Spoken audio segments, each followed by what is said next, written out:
And that has failed completely to be a link between the people and the governor. Maybe it's high time we said bye-bye to that institution called the Senate.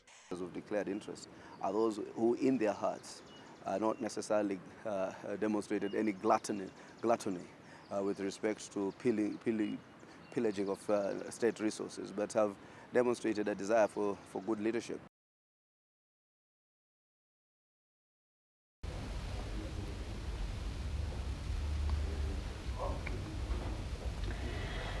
Good evening and welcome to The Last Word right here on KTN News. And indeed, the sibling rivalry between the members of National Assembly and the Senate may have come up once again. And tonight we're asking, will the members of National Assembly have the last word when it comes to whether senators can run in the 2017 general election for the gubernatorial seat? We have the person who has made that report and proposal in the National Assembly, and you can weigh in as well at home. As always, please send us a text message. The number is 22155. You can also tweet in. Please use the hashtag The Last Word. I'll be tracking your feedback on that at KTN News at Yvonne Okwara. So let's get started with our conversation tonight, and we have the man at the center of the storm, or the one that is just starting to brew. We have Njoroge Baiya, who's the chair of the Constitution Implementation Oversight Committee in the National Assembly, also representing the people of Githunguri. Thanks for joining us. Thank you. And then we have Professor Winnie Mitula, who's the director of the Institute of Development Studies at the University of Nairobi. Thank you. Thank you. All right, Mheshimiwa, let's start with you. What informed this proposal to try and limit or prevent senators from running in the next general election? Could you tell us what informed this proposal? Well, I think the proposal is bigger than just trying to stop senators from contesting gubernatorial elections. Basically, because as I said, as the Constitutional Implementation Oversight Committee, our responsibility is to oversee the implementation of the Constitution and with a view to identify and hopefully deal with any challenges or problems arising around the process of implementation. And as you are aware, we are now past the 5th year, and we are basically supposed to help the country to understand how far we have done in terms of implementing the Constitution. So there was this petition that was done by one Kenyan from Kericho, a major retired Joe Kiprono, and he came and made several proposals. And we decided about amendment of the various constitutional amendment. And to remember, even during the referendum period, many sections of Kenyans had actually said they had issues with the Constitution, and they said maybe there may be a 10% which is not good, and so on and so forth. Sure. So we choose to use that occasion and try to actually create a space for Kenyans who have issues with any aspect of the Constitution to bring it forward, so that we can generally review the entire Constitutional implementation process and identify whether there are issues and challenges. Okay. So around that process, we even looked into the proposed amendments that have been made by Boresha Katiba, Tunza Katiba, Okoa Kenya, Punda Mechoka. Right. We even looked into one of the reports that was done by the Socio-Economic Audit Working Group, which had actually been commenced by the Budget Committee of Parliament. Okay. So we were trying to therefore scan the entire spectrum of views about the implementation of the Constitution. So this is how the issue of the role of the Senate came up. And was actually covered by one of the report of the socio-economic audit. And the highlight of this is this. Looking at the way the county governments and the Senate are working, there seems to be some breakdown of linkage. And arising from this breakdown of linkages, we are seeing some elements of competition, and healthy competition for that matter. And there is apparent failure of the Senate to discharge its role toward the county governments. All right. And that's now how we began to see what are the possible ways we can address this problem. All right. And Mheshimiwa, before we go to Prof, you feel that the senators now, and many of them have already openly declared their interest in the gubernatorial seats, which they're supposed to be oversighting at the moment.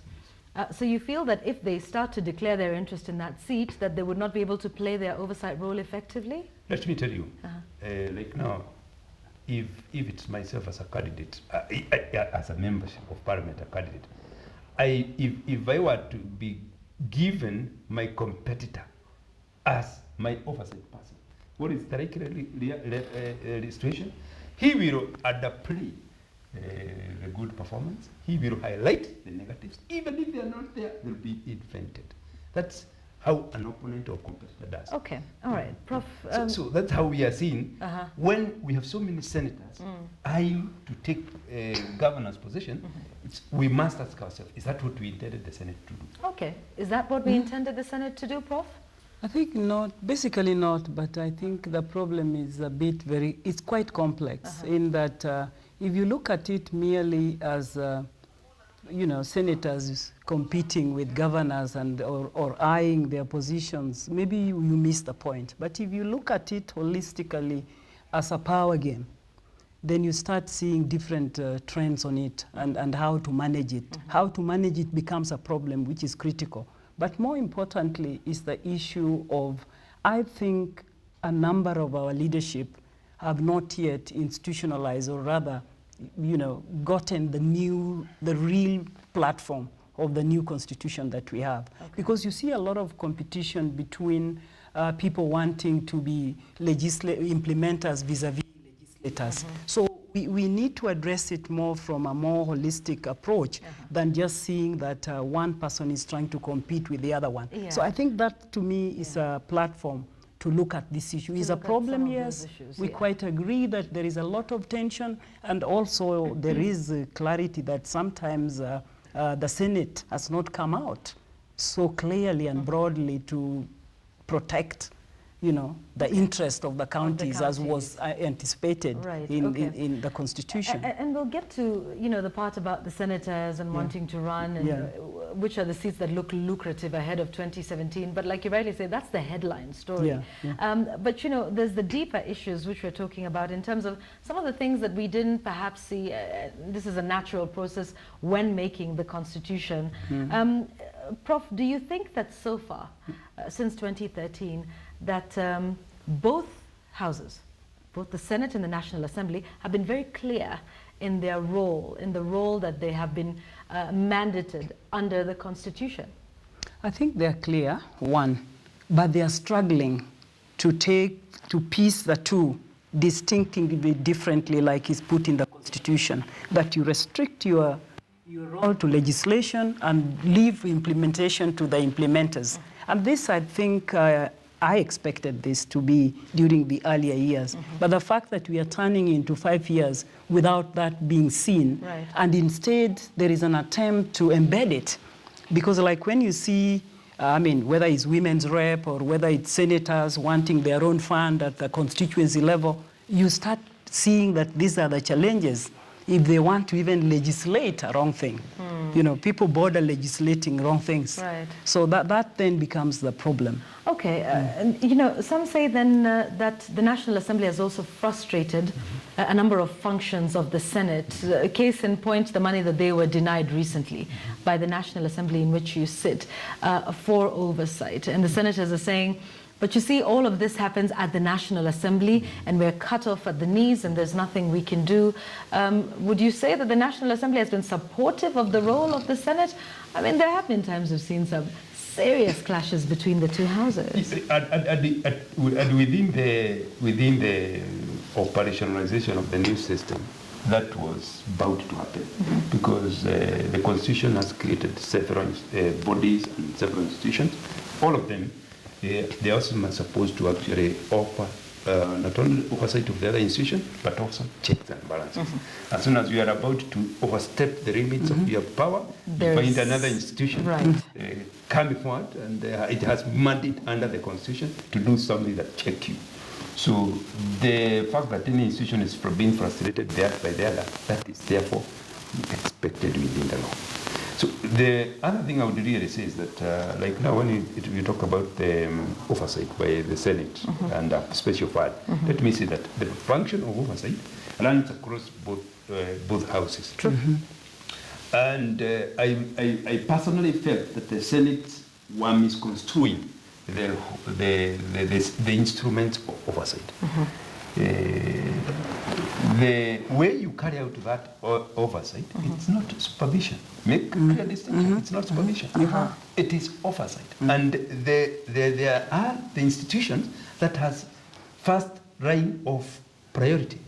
Also, constitutional institution, that is like the Auditor Generals, the control of budgets, so the Commission on Revenue Allocations, Ethics and Corruption Commissions. These are professionalized institutions. So all of these professionalized institutions, Mheshimiwa, do we need the Senate? No, yes, we do. We do. Okay, why? Because we need the Senate, because you see, the institution, the Senate will even summon the governor, for instance, and put a question. And if anybody thinks that the question the Senate are putting, if it is the auditor's report issues, and then they are presented to the county government by the Senate, then you can't really say that the Senate is actually winch hunting, because it's something that is backed by documented. Okay. But you see, senators themselves as individuals, I mean, whether as individuals or as an institution, we don't have the capacity, we don't even have the resources to undertake that audit function. But so then why did the National Assembly deny them the 300 million? No, you know, that's what I'm explaining. If they want to go and do actually the inspection or the scrutiny of counties, that's where they are wrong. If they are actually going to use this institution, Auditor General and the rest of the institution, and they receive reports, those are the, that is how they exercise oversight. So in your view then, they don't need the funds to go out and supervise what's happening in the counties? Is that what you're saying? That's correct. Okay. They have to use these other oversight state function institutions. And for them to be able to do that, if they were asking for resources, for instance, to hold committee meeting, or possibly to even retreat and so on, we would have no problem. And we would insist that they be properly funded. So, Mheshimiwa, oversighting versus supervision, and that's not something that the Senate has understood very clearly. Prof, you know, clearly it's a matter of semantics and meaning and understanding and context. But I think I'm glad the way Mheshimiwa is conceptualizing it. We have to differentiate supervision and oversight. Right. They are a bit different. They're different, and I think you can do a lot of oversight, not necessarily by being there. You know, even just by reading documentation and seeing what's coming from other bodies that are reporting. And oversight has to be seen not just in terms of what is the county or the governor doing that is wrong. I mean, even oversight could also fall on issues like the big tension about the resource allocation. I mean, what is the position of the Senate on resource allocation? That is a big debate in this country with the counties. But then, Prof and Mheshimiwa, there's then the issue of the constitutionality of what you are trying to do, which says it goes against the basic principles of the Constitution that allows anybody to vie for any seat, from all the way from president to, MCA, and that you are curtailing this constitutionally given right for the senators. So, what's your response to that? Yvonne, you would like to? Yeah, I have not even understood, because I think that's what you began raising with Mheshimiwa. Just to explain where this is coming from. I'm also not yet getting where the whole thing is coming from, what informs it. Right. So, or is it a new law that is forthcoming that is to be constructed based on what? Yeah. Well, first of all, by the way, it's not based on the law as currently constituted, but it's actually a constitutional principle, especially touching on leadership. Yeah. Nobody should be in a position where your discharge of your official functions put you in conflict of interest, in a position of conflict of interest. And this is what we are saying. As a senator, you are receiving a lot of information about county governments that you are oversighting, and you are also actually able to see the strengths, the weaknesses, the opportunities, and so on and so forth. Now, if you use that information or that, that information to actually, to the detriment of the county, That is where the conflict. That is where the conflict. Yes, but should it then not be handled on a case-by-case basis? Because it sounds like you're making a generality and an assumption that every senator that may have an interest in the gubernatorial seat will necessarily use that information. Mheshimiwa, it could also be a double-edged sword. For a member of National Assembly such as yourself, if you chose today to announce that you will vie for the presidency in 2017, and the National Assembly oversights the executive, does it not? Yes. You receive a lot of documents. You know how much money is being spent by various ministries. You know what the office of the president is doing and that of the deputy president. And some would say then it should cut both ways. That a member of National Assembly now, you cannot choose to run for presidency in 2017. So should that also be in your proposal? No, it is. It is not. What we Why are really not? saying. Why we are not even saying. What we say. One of the possible options. That's what we were putting that as. We are putting this as an option. Among the solutions we may come forward with as we go toward reviewing the constitution. And in fact, like one of the institutions was proposing that possibly what we could possibly do is this idea of getting senators directly elected from the counties that they come to represent. Deny them that linkage. If the counties themselves were to have a role in deciding who is going to be the senator, as opposed to direct election of the senators, and we are doing comparison with other countries such as even South Africa as well as in Germany.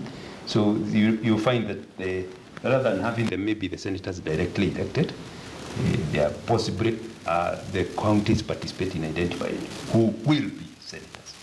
So, because remember, an institution has to play, if you give it the function, you must also equip it to actually discharge that function. The Senate is there to protect the interests of counties. It is also there to safeguard the resources allocated to the counties. Okay, Mheshimiwa, I think we Against understand who? that role. Against whom? Right. Against even the members of the National Assembly when we are doing legislation. Okay, but do you see the same conflict of interest then with the members of National Assembly? Because some of the senators say, well, that's all well and good if you want to put in that proposal for senators, but perhaps you should put in the same for members of National Assembly. Do you think, the similarities are the same, that you would also have a conflict of interest if you wanted to go for higher office? Yes, there would be. So is that in your proposal? And that is why, actually in the Constitution, that's why we came up with the institution of the Senate, okay? To even also protect counties against national assemblies. My specific question is the same conflict of interest you talk about with the senators wanting to run for governor would also exist with members of National Assembly who would want to run for president. For president? Yeah. The National Assembly oversights the presidency, the executive, and the state, the government. So does the same conflict of interest not exist in your mind? The conflict is much minimal. The conflict in that regard would actually be minimal. You know why? But you would say that because you're sitting in that seat yourself. Sorry, let Prof weigh in on this matter for a moment. No, just your point of thinking of an electoral college of electing senators. Well, how would it work? Well, actually, even in South Africa, they don't elect the equivalent of the House of the Senate. They actually don't elect. They are actually nominated by the counties themselves. Yeah. The same things goes in Germany. Yeah. Their default system is such that at the Senate level, it is actually representative of the Senate, of the counties who sit in the Senate. And that creates, therefore, a clear linkage when you are actually asking the senators to represent the interest of counties. But you see, the way they are brought in is not the problem at the moment. The way they come in seem not to be what you are seeing as the problem. The problem is their hunger or thirst to get to be where they should be oversighting. Maybe the first problem is the way they are brought about, and this manifestation of intention to compete with governors is actually an outcome of the way they are actually coming about. Okay, and you're talking about a legislative process, and we understand the process of lawmaking, but that is also a political process in many respects. And politically, the Senate and the National Assembly have not had a good relationship. That is known. And so therefore, some people say this is not even coming from a good place, especially when it comes from the National Assembly, trying to make a law about those in the Senate. In fact, Senator Hassan Omar says you are working in cahoots with governors, talking about their frustrations with trying to oversight governors, and now seemingly the National Assembly and the governors coming up to say, well, we don't want the Senate, because also it could work the other way.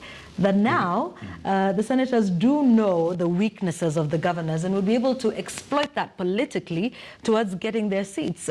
Is this a fair assumption, or what's your response to the reaction from Hassan Omar and a number of other senators? Well, in the first place, it's not good really to personalize matters of constitutional implementation.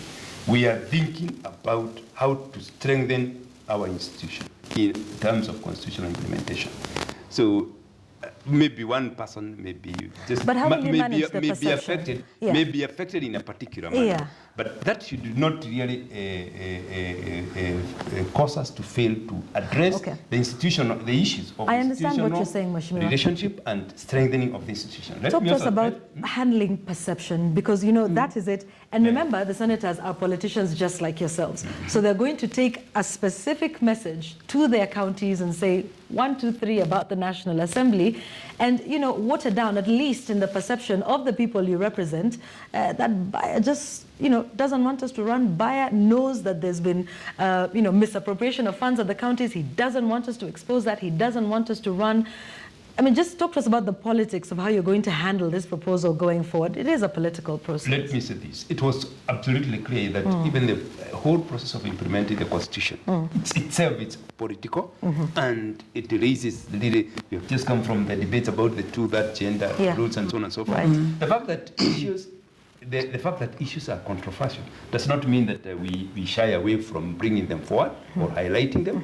And let me say this, the fact that there has been disagreement between the National Assembly and the Senate, let me also say that from the beginning I have also observed that as far as it is a manifestation of checks and balances that are all put in the Constitution, there is actually no problem. But I think as a country, and as we debate this matter, the most important thing is to actually look at the issues we are talking about.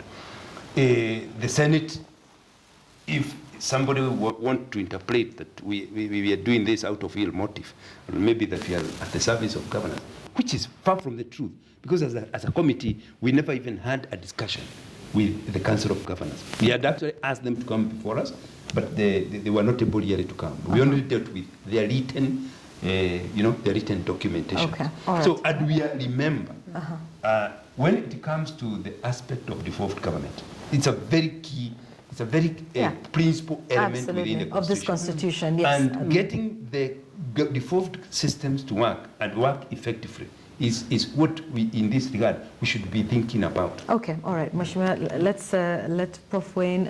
Just one question I would want to also understand is why now? Why now? Because this has been going on, the fact that we've been seeing a weaker Senate in terms of protecting the counties. And right now it's like everybody's gearing up to politics and to power and campaign. So you expect this almost at all points of electoral. Right. But then you coming in again to address it. It's an issue to address. I quite acknowledge what you were saying. But the timing rhetoric in the country. And the tensions, the many things that are going on in this country now, failure to pass the two-third gender, does this become a priority? Well, let me say this. As like I said before, we had a 5-year timeline to implement the Constitution. We have just actually finished. We are now on the sixth year. After extending the time. Yes. And we are receiving, we are in the movement, we are in the 11th hour of this implementation. And if any issues have arisen, we cannot say that just because the country is maybe moving towards election, we cross this. But could it be that you set it up to fail because of the timing issue? I mean, I think that's an important one. Nobody is saying that this is not an important issue. No. In terms of, taking a look at how we've implemented the Constitution and maybe some of the things that we passed and we're thinking, oh wait, that doesn't quite work. But then there's also a timing issue, because sometimes you can launch it at the worst possible time, and then you don't get the desired result. The country is already in campaign mode. How many people have declared they're going to stand for whichever seats, across the country? Some would also say, just taking a look at even the conversation now, there's the IEBC and, are they competent? And there's court saying this and there's Jubilee saying that at this moment, it's just lost in translation and may not get, Let me what you also hope. say, maybe somebody may think, maybe it depends on what interest are forming you. But somebody who is actually working from the point of view of implementing the Constitution would see also this as an opportunity to bring out the gravity and sensitivity of the issue. Because we are saying we want to support, the role of the Senate is to support counties. If that is the mandate of the Senate, is there, the question we are raising is there a conflict of interest when majority of the senators themselves are positioning themselves to become competitors of the CEO of the country? Make a case for worst case scenario, because you're painting this picture of conflict of interest and be, a serious battle come 2017. If this doesn't pass and these senators who have declared their interest to vie for the governor's seat, and then there's that conflict of interest and perhaps painting the county government in an extremely bad light towards getting support on their side. So what's the worst that could happen? Well, I don't know. Maybe I would possibly say this. We are putting the issues on the table. We may not possibly, because of the elections, it may be the case that the report may even not see the light of the day in terms of getting a proper review done. But we have put things on the table, and the country will know that the Constitutional Implementation Committee made this observation based on evidence received from other institutional observers. Like, how bad can it get? How bad will it get for these senators who want to run for government? Just paint that picture for us. Well, in the first place, maybe what I would really say, first of all, that is what is really coming out from the default system, is that there is a lot of confusion. Even we hear a lot of complaints about the extent of oversight being offered, a lot of complaints about misuse of resources, and misunderstanding between the respective functions of governors, the county assemblies, even the Senate. You have had senators, some people being summoned before the Senate and failed to appear. So really these discussions are healthy and helpful insofar as they are actually helping the country to grasp and understand the new dispensation that we have taken to. Okay. So the worst they can possibly do is, I don't know whether what you have said that it will affect actually career growth. That's not our intention. We did not intend that we want to hurt anybody. So that element of marriage, we did not have it. All right. Prof? Yeah, it's good. He's saying that there are many issues around similar nature. Because even if you look at the issue of the county assemblies and the executive, there are quite a number of tensions there. And actually, you're getting us back to what we are discussing, why this specific case of senators. Because at one point, we've argued that you can almost look at each point of leadership, and there is some tension. You look at the governor and the deputy governor. If you were to look across the 47 counties, there is tension. You look at the executive and the assembly, there are tensions. So tensions are really all over as we implemented the Constitution, and we expect them to even intensify as we go towards elections. But here is a case where a key institution, which we quite respect, with due respect, with all the challenges they've faced, weakness or no weakness, we respect the Senate because we know the new system of governance, Senate is core in it, according to its mandate. If we were to change it or to rethink it, is it something you even envisage could be done within this short period of time when everybody's worried about the time frame? Or this is just one of the workings? Do you have a long haul with it? One thing we know is that if there was consensus, if consensus was actually to be achieved, because you remember some of these changes even some of them may even require referendum. We would be possibly even saving the country a lot of expenses if some of these things where the referendum is needed, you include them within the election.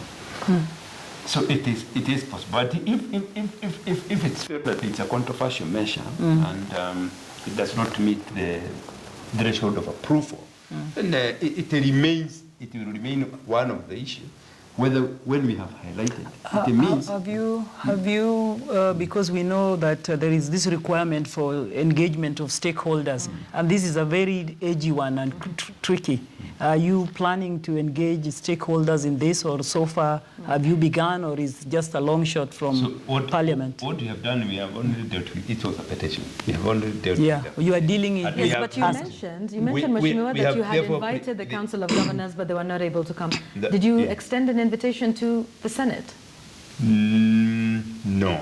Remember, the way Parliament works, the way National Assembly works, it's actually one of the legislative arm. Right. And the Senate, any decision the Senate make, I mean the National Assembly makes, goes to that touches the counties.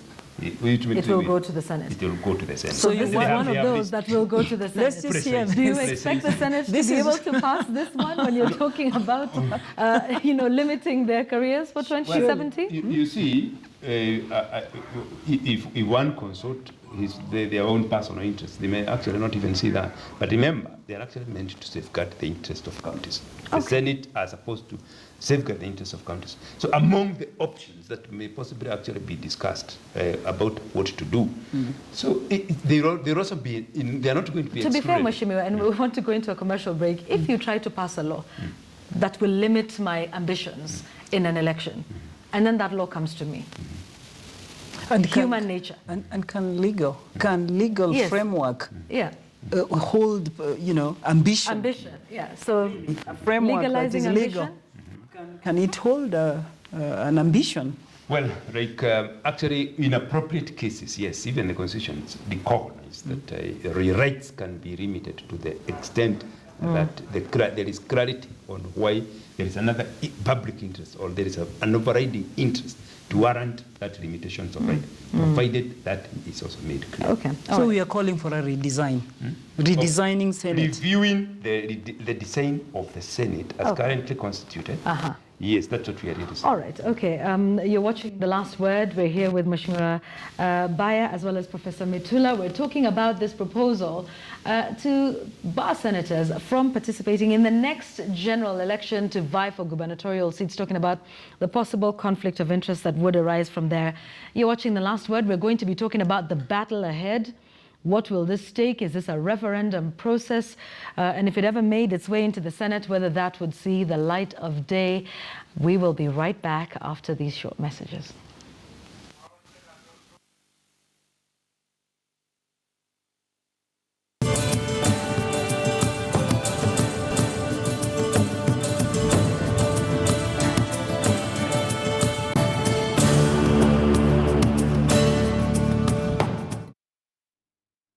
The biggest irony of history,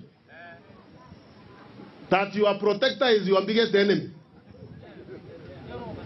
Yule alipewa kazi aende akuchunge maslahi yako Nairobi, ndiye anashikana na wale wengine sasa kuudhi. Personally, I'm going for the money, but I'm not going for the money so that I put it to my own personal aggrandizement the way the senators are doing. I'm going for the money so that I stop the hemorrhage, so that I reduce the bill that goes for recurrent expenditure to ensure that the bill that goes for development expenditure is the bigger portion.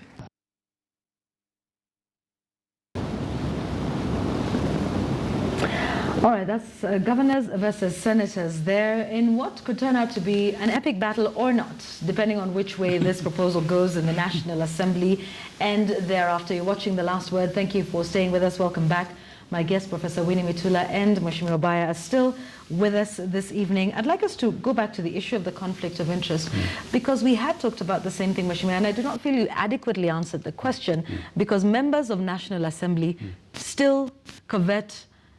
There's a number of MPs who would want to become president. Should we start to limit the same thing? And people would say, if you want to look like this is an issue of fairness, then you would put in the issue of the senators who want to run for the seat of governor, and you would look into the issue of members of National Assembly who may want to run for the presidency. But there's also another issue of conflict of interest, and perhaps, Mheshimiwa, you can start to answer this for us. We have CDF. What is the primary role, and where does the power lie? Because it looks like right now there's money, there's legislation, and everyone is running to the seats that have money. In fact, the ones that don't, women MPs are asking for more money. So you have a situation where MPs have CDF for development, and yet their main role and function is legislation. Could you talk about that conflict of interest? Because it seems like there's a lot of conflict of interest that perhaps the members of National Assembly would like to overlook when it comes to conflict of interest within the National Assembly itself. Prof?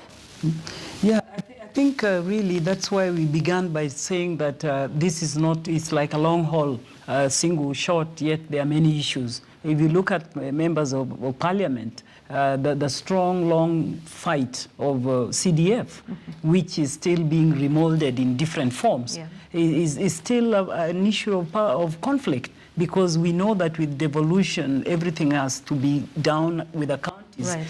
They are better off at advising that things go on in terms of effective implementation, as opposed to insisting on having a fund. And resources have now been taken down to the counties. The ability to decide what happens with those resources is now down at the county grassroots level. Yeah, actually we begin to undermine the very constitution that Mheshimiwa is arguing that is being protected by having senators not contest gubernatorial seats, because if you bring so many different sources of power through other locations which do not go via the county government, you are already bringing problem at the local level. In that respect, has the National Assembly understood its role fully? I think the issue of roles, as I said earlier, is very clear. Most of these members of parliament and senators are very, sharp people. They understand their roles very well. But I think this issue and demand for people to get down where there is allocation of resources and to manage is something that is going to be a challenge to Kenya that we just have to begin to shift. Because people now have to decide, maybe upfront before next year, if you want to allocate resources, and probably that's what the senators have done. They've seen that they now want to be at allocation point and implementation point. Right. Too good. Let them be there and stick there, as opposed to you want to be on one side a legislator, on the other side you want to be an implementer. Okay. And this is what we were trying also to cure with a new system of governance. So I think going forward, probably we are going to have people with more clarity in terms of delinking these two. At least but there that's should something be. The National Assembly seems to be having problems with. Yeah, delinking legislation and allocation of resources and implementation and actually handling resources. The primary role of the National Assembly is to what, Professor? Legislate. To legislate. Well, it's both. It's oversight and legislation. Oversight. Right. Oversight. Then there is also a bit of coordination, maybe. Representation. Yes, absolutely, absolutely. Representing the region. So then there's also a conflict of interest, and there's this issue of CDF that has been. What I would really say is, at this juncture is that we had the court interpreting raising the constitutional issues on the CDF. And there has been attempt actually by Parliament. In fact, we have done a new legislation. And let me then also say this: the fact that Parliament may have had challenges also as far as constitutionalism or upholding constitutionalism is concerned does not actually stop the committee which I'm sitting on also from raising issues of constitutionalism. Yes, but many are saying that your committee should also raise the issues within the National Assembly and not to look specifically at the Senate to be, wholesome and say Parliament. Let me put it in this general. way. Let me put it this way. The issue concerning my committee are issues that actually have a bearing on the Constitution. Okay? There are other issues, maybe whose issues that is about the implementation of the Constitution, inadequate implementation of the Constitution. Those are issues which you know that they ultimately, once we uphold or we implement the Constitution through the relevant legislation, we have no problem. But this one, it's actually, the reason why we are raising it is because it would require us actually review or look at the Constitution. So the Committee of Implementation of the Constitution, they have only focused on matters relating to implementation of the Constitution. Okay. Where there is a challenge, perhaps because the Constitution, in terms of the way it is designed, there may be some conflict. All right. Or where we possibly need to sensitize the country. Okay, But as far as this aspect is concerned, the Constitution, there's a gap. All right. So then what is the road ahead? Is it just to raise the red flag and say there is a problem here and there's a conflict of interest?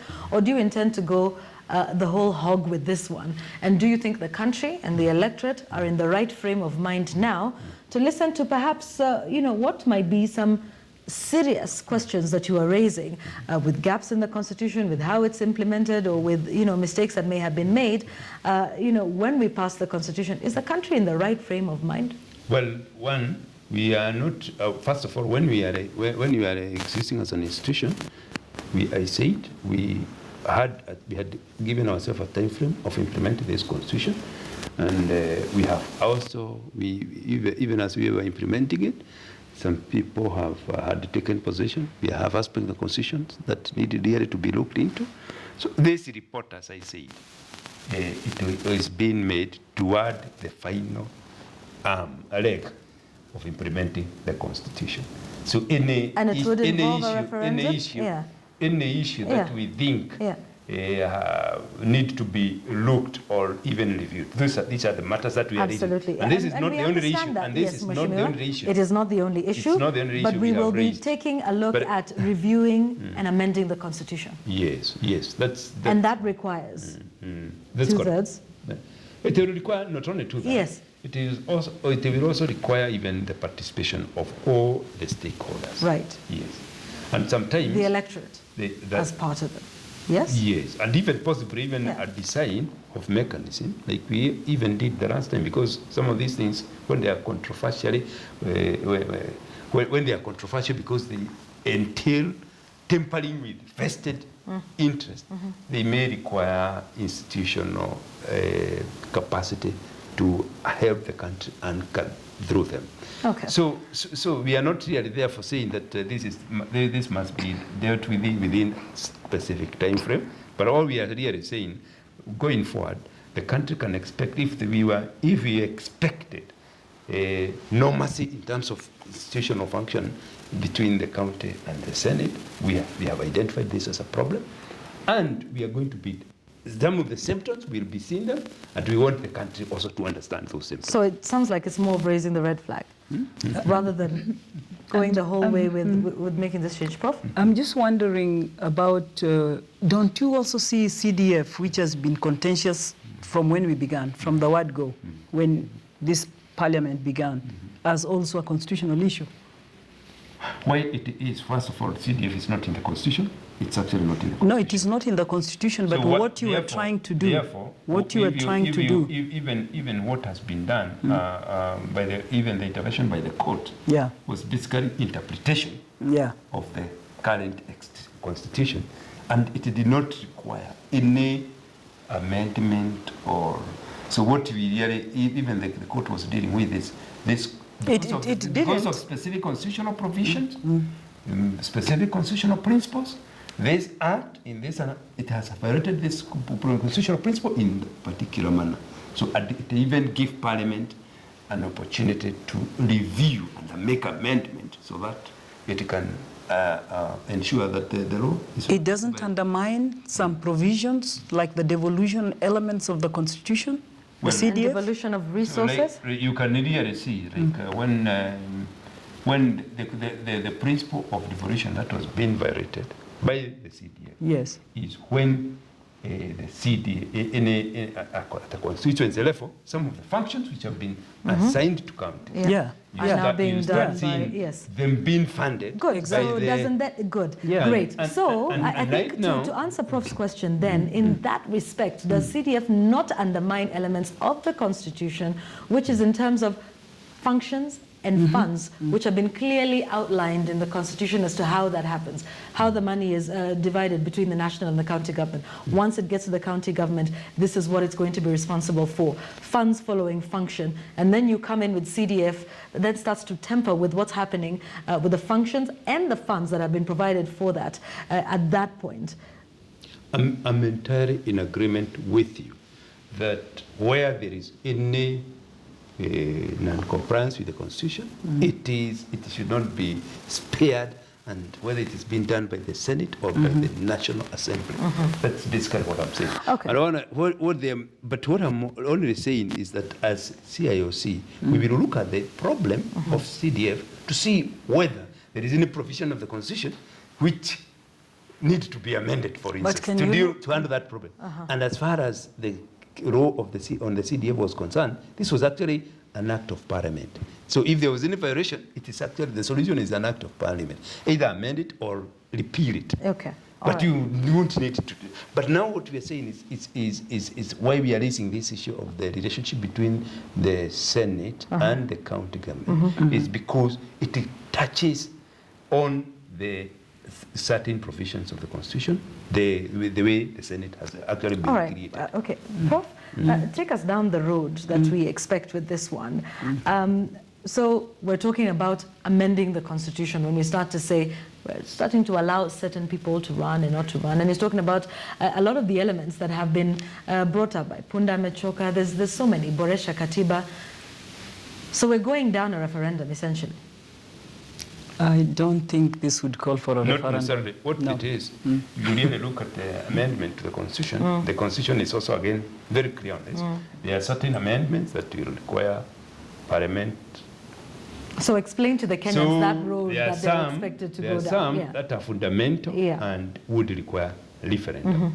And I say that the problem we are trying to address, as far as the Senate is concerned, can be dealt with in a number of options. And as the CIOC, we are not, at this point, we are not actually offering solution. We are raising an issue. We are raising a problem in the implementation. So you're not offering a solution? No, let me tell you, this is it. Because we are in anything that goes to propose amendment of the Constitution, you know the process that you require really to do. You need to actually get all the stakeholders on board. Remember, even as ourselves, these issues, they have actually been brought to us. It's not, they're not coming from us. They're not coming from us. So we were actually going to propose on possibly the way the country can deal with this problem and possibly agree this among the possible solutions. And we were saying it's not something that necessarily can be done within specific time frame. But so why now? Do you not first see it as to me, I almost see it as a violation of rights in very simple terms. Because really, it's a big issue. It's really not a small issue. If you want to rethink whether people can contest various positions or not, irrespective of which one. And I think we go back to the issue of timing also. When you add on to Prof's question, you're denying people their right to basically run for elective office. And you're proposing to do that slightly over a year to the next general election. Again, the issue of timing and the issue of perception and the issue of how to deal with this and make this not look political. For example, could this not begin right after the 2017 general election and start to educate the masses and educate the voters about saying, hey fellas, there is a conflict of interest here. But also when it comes just before an election, when it comes at a time when certain senators have already declared their interest, then it starts to look like, no matter how many times you would say, this is nothing to do with the governors and their fights with the Senate, but then it starts to look that way. And then the question is then, it's lost in translation. All these good things that you may have in this proposal, like I said, that ends up being the headline. Well, the fact that the issue is controversial and the fact that it is affecting the rights of people who have taken position. Well, but you see, we exist as an institution. The committee this is actually one of the committee which has been given that mandate in the Constitution, transitional provisions. We are still going through the transitional process. But how do you go around the fact that you're disallowing or not allowing certain people to run for office, which is their right? How would you go around that? We don't even have such power. We don't. Well, you're making a proposal towards that. That is correct. Yes. The fact that if you find that it has weight to warrant the attention it is receiving, it is actually because there is actually some problems this proposal is trying to address. And these issues are also affecting the same institution that we are actually mandated by the Constitution to ensure that they work and work well. But benefit of the country. How have you addressed the weak? There has been the Senate has been weak in its oversight role. To me, that's the big thing. They've been weak in terms of even protecting the counties. The interest of the county. And that, to me, is a more bigger issue. What have you done in your committee about that? Because if you were to put things on table, that would be what I would pick first. How do I work to ensure? Or are you assuming that it is because of this that they're weak? It is, first of all, it's not even an assumption. It is not even an assumption. If you actually pick somebody out there and come and give them the responsibility to safeguard an institution without identifying the underlying connection between that person and the institutions that person is supposed to safeguard, that is an artificial, you would really call it an artificial linkage. If you really want the Senate to perform the mandate of defending counties fiercely as intended, so that linkage is what is lacking. Mheshimiwa, from the word go, we elected these senators from the counties, and we knew that they cut across the many constituencies around, and we'll take them in some house there. The ordinary Kenyan doesn't know the details, but they will be somewhere and they will represent us there in Parliament, because Parliament has two levels, the Senate and the National Assembly. They are our spokesperson. So at that level, really, the conceptual framework is very right. And as we have seen, it's not been they've not been very strong. And there are many reasons to this. It could also be, teething problem. Many challenges could be there. But now we pick one which is the most political, and hype it towards elections. This really, to me, is what is. You want to understand what informs it, and it's not very easy to understand why one would limit people's ability to contest a position at this level when they have other failures. Like we say, they've not done good oversight. Right. The big debate of resource allocation. I don't know where senators are with that debate in terms of the resources. Even if you read today's newspaper with the governor, Munya, saying that we have not enough, we are not being given even our quota. It's like they have nobody to speak for them. It's the governors and the governor's council speaking on behalf of the counties. In other words, the governor's council is bordering replacing Senate, which is not the conceptually expected. So should we be talking about fixing those inadequacies first? Let me say this. The recommendation of this committee, I am saying that we have also picked information from other institutions. Some of them have actually done a very extensive consultations and research. Quite a lot of research has been done.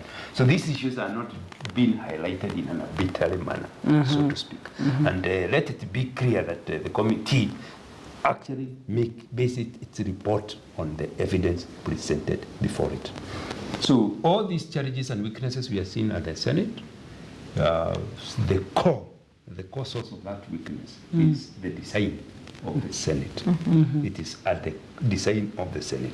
And we have looked even at the parallel jurisdiction, whether they have actually implemented a default system for substantially long time. And the promise, bearing in mind the promise of devolution and the key role of the Senate, we can't really afford to overlook the role of an effective Senate in terms of ensuring that devolution succeeds. All right. Considering the tensions that we've seen around institutions in this country, wouldn't you think many of us are going to almost start thinking that this is the first step to killing devolution and devolve governments by default? Because the moment you start interfering with Senate in a way that you restrict even people from getting where they want to go, it's like breaking the house in a different way. Then maybe, unless you're saying that we have no reason even to review.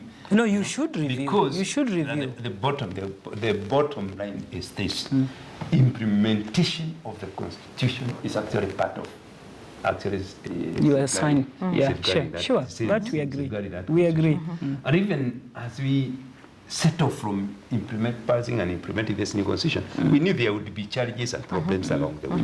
So if at one point we say there is a problem here, and this is why we think about it, and you're asking the very team or the kind of mechanism that we sought, can we come and review this, see whether what you're hearing is the problem. So what you're making clear is that that is part of the role of the National Assembly. I'm sorry. Part of the role and of the review. And we know the affecting interests of some people. But the interests of the country and of the future success of the default system should prevail over other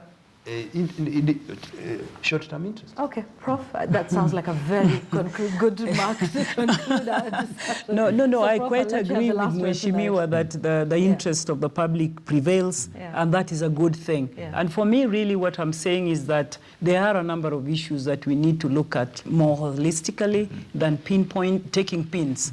These taking pins and pinning them over might be problematic. You're doing a good job and it's a good shot, but really you need to look at it holistically. And one thing we need to also guard against being seen to be blocking people from pursuing their ambitions, especially at the end of the tail, because we have a few months to elections, and of course they will use all type of arguments. I don't even foresee this going too far.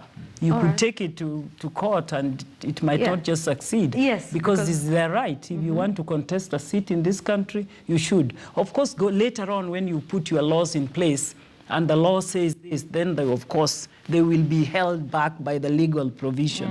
But as for now, they are free to contest any seat. It is our hope that you are ready for the battle that is coming from the senators, if their statements are anything to go by that they've heard in reaction. We are, because our mandate is actually to safeguard the Constitution. We have taken oath to do that. And let me see, that's actually proof of that the country is a democratic country. We are prepared to defend this Constitution. Okay, all right. Thank you very much, Mheshimiwa Baiya, who's Githunguri Member of Parliament and the Chair of the Constitution Implementation Oversight Committee in the National Assembly, Professor Winnie Mitula from the University of Nairobi. Who will have the last word? The senators are digging in for a fight. We'll wait to see how this one plays out in the coming days and weeks, especially with all of the political rhetoric that is going on in the country ahead of August 2017. Thanks for watching The Last Word right here on KTN News. I'm Yvonne Okwara Matole. Good night.